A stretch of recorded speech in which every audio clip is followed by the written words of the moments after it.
right, father-in-law offers car.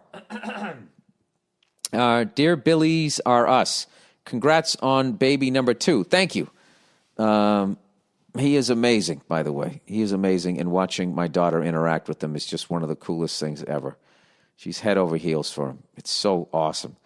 Anyways, I'm 30 years old and just married the woman of my dreams. Congratulations. She loves the outdoors, is a drop-dead 10, and is in residency to become a surgeon to boot. Dude, you fucking hit the lottery.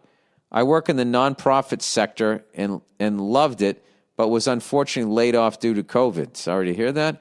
I haven't owned a car for ages because I live in a PNW city with great public transportation. What is a PNW city? What in the fuck does that mean? That, like, I'm supposed to know that? PNW meaning. It says PNW serial killers? Oh, so Pacific Northwest. That's hilarious that I just looked up PNW and immediately said fucking serial killers. All right, Pacific Northwest city with great public transportation and protected bike lanes. Don't worry, I'm a biker who stops at stop signs, and I don't wear that silly spandex shit. Dude, I love a bike lane. I wish they actually had them here in L.A. instead of spray painting bicycles on the street.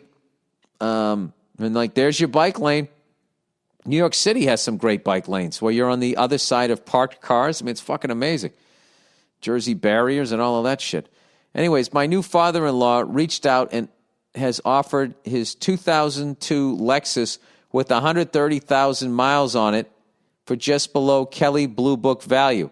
It's a good deal, but I worry he might hold it over my head in some strange way. We haven't always gotten along for a few reasons. He's an asshole. He talks down to my wife. He believes if you aren't furthering science, you're not really working. Do I buy it? Fuck no. Thanks, and I hope the family is doing well. No, fuck this guy. If what you're saying about this guy, he's an asshole, he talks down to my wife, no, fuck this guy. For all you know, this is the type of guy, if what you're saying about him is true, there's something wrong with the car. You know, and I had a buddy of mine, I remember a long time ago, way back in the fucking day, a buddy of mine when I was a kid, he bought a BMW off a doctor. And we were kids, man. When I say kids, we were still, you know, teens, early 20s. And he sold it to my buddy. And I remember we were driving home. I saw this blue smoke coming out a couple times out of the back. And I was like, all right, it's burning a little oil, whatever. And then all of a sudden, like, it just started sitting weird in the back.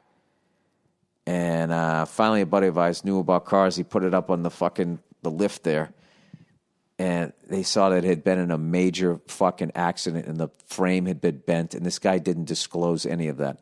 So the fact that this guy is a scientist, you know, and it's in defense of him in this time, if you aren't furthering science as far as working on a cure of COVID, I mean, it's probably the most important work right now as far as the world economy goes. But I would not do that.